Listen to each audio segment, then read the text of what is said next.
raise! I am so fluffing excited to tell you that this video is an official collaboration with Lionsgate to bring you this tutorial and tell you that my love of all things 90s is meeting modern day with the brand new Power Rangers movie! The film follows 5 ordinary teens who must become something extraordinary when they learn that their small town of Angel Grove and the world is on the verge of being obliterated by an alien threat. Chosen by destiny, our heroes quickly discover that they are the only ones who can save the planet. But to do so, they will have to overcome their real-life issues, and before it's too late, band together as the Power Rangers. The cast includes some amazing actors like Bryan Cranston, who you probably already know is one of my all-time favorites, Dacre Montgomery, Naomi Scott, RJ Cyler, Bill Hader, Elizabeth Banks, and the list goes on.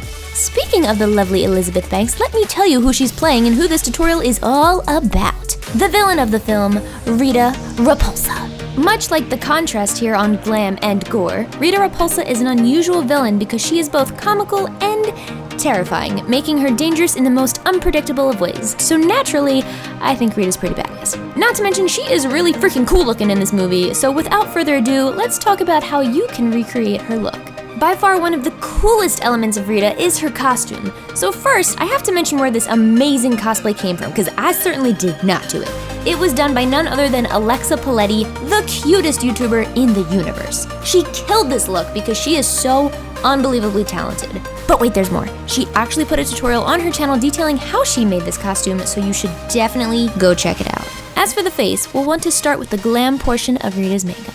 I already have my liquid foundation applied and I'm powdering that really well to give myself a solid, non-greasy base. Rita has really dramatic and elongated smoky eyes, so we'll be doing roughly my basic smoky eye steps, just in a different shape to achieve the look. I start with black eyeliner and I draw very roughly on my lid where I'll need the darkest base. Now, normally, I don't draw up this high because we don't usually want this in any area that we plan on having the transition or smoky portion, just where I know it will definitely be solid black. But another option, which I went with this time, is to use the eyeliner at almost the max point I wanted it, and then using a clean, dense brush to blend out the uppermost liner.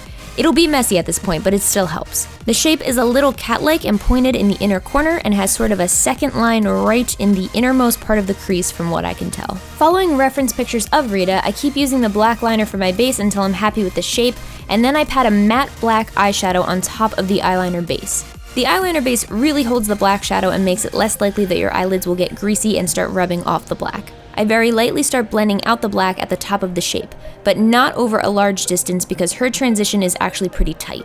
Rita, as you may have noticed, does not have any visible eyebrows, which makes my naturally bald-looking face perfect for this recreation. But if you're recreating it with visible brows, you may want to block them out first with a glue stick to get the full effect. If you do block out your brows, you want your black shadow to be deepest up to the crease of your eye and blend out a bit below where your normal brow would be.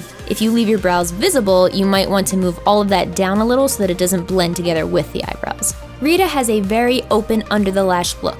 So I'm first taking a white eye pencil and placing that in the lower waterline. Then on a tiny angled brush, I'm using that same matte black shadow to carefully draw a line a bit under my waterline, following it parallel to the shape of my eye and under the wing of our top eyeshadow. This can be tricky if you have any under eye bags like me, but it's easy enough to clean up with concealer if you fluff it up. Also, I recommend using eyeshadow for this step as opposed to eyeliner because this will better match the softer line that Rita has. Add mascara, and if you're feeling dramatic, glue on some falsies too.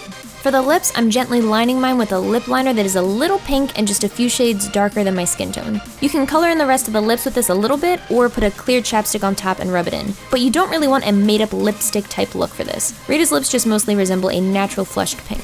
Alright, glam done. On to the part of the makeup that makes her character design really unique. Based on every reference photo and video I found, Elizabeth Banks looks to be wearing actual 3D prosthetics on her face. However, I know most people watching this or wanting to recreate it for, say, Halloween, will find custom-made prosthetics like this to be a bit inaccessible, expensive, or difficult. So for this tutorial, I've decided to do basic contour and highlighting techniques to mimic the 3D face pieces. All you'll need for this is a contour and highlight kit that is in range of your own skin tone. I prefer to use cream contours for this because they blend out really easily and can be adjusted quickly, but you could use powder as well. On a small brush with a medium contour color, I start mapping out the general shape of her facial prosthetics. I'm using this reference picture almost exclusively because the front view is the one where I want the illusion to read the best. In the picture, the prosthetics look a little naturally asymmetrical from the lighting, so you'll see that I try to follow those asymmetries where I can. With the medium color contour, I more or less draw where the face looks darkest, and then begin pulling that contour color out in the direction away from the highlight points. The The highlight points are the areas that look the highest on the face, and to make those pop, just like you would in everyday contouring and highlighting of your cheekbones, we'll be using a lighter color than our skin tone for that portion. When I have down a very basic map of the lightest and darkest spots on the forehead, I start adding a bit more depth into the shadows by using an even darker contour color in what appears to be the deepest spots of her makeup.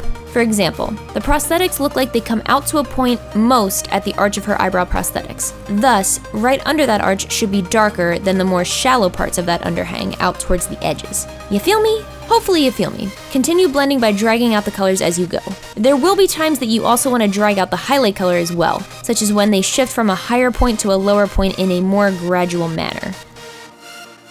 Paying attention to how quickly something shifts from contour to highlight color and in what shape is really going to be the key for replicating this. And trust me, I'm actually not much of a traditional artist at all. I can't draw realistic fruit to save my life, so if I can pull this off, I think you can too.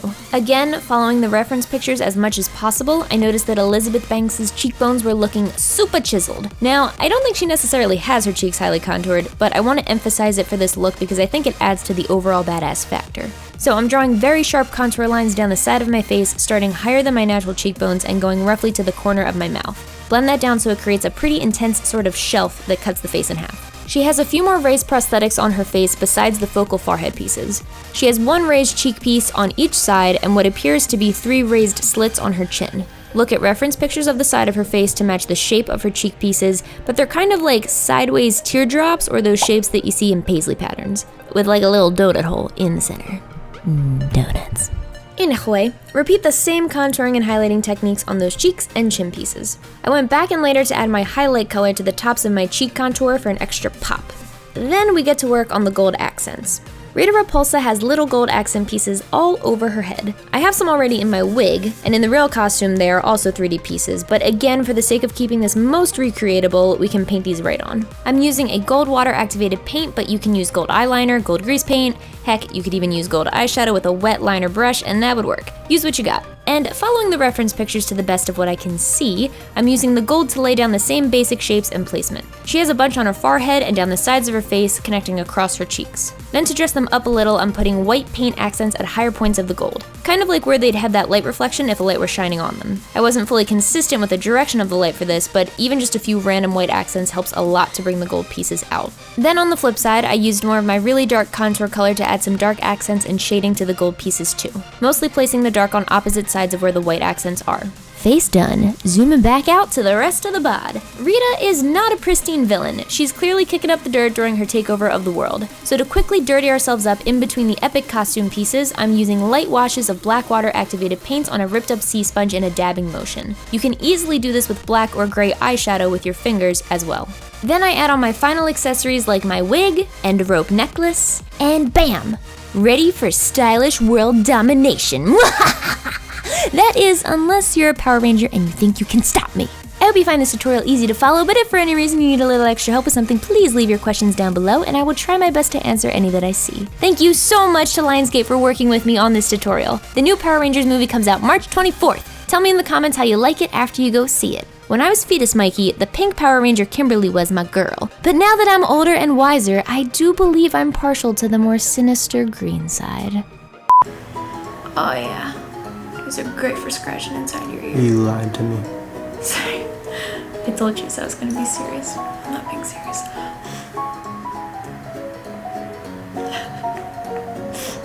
I'm having a hard time. That's what she said.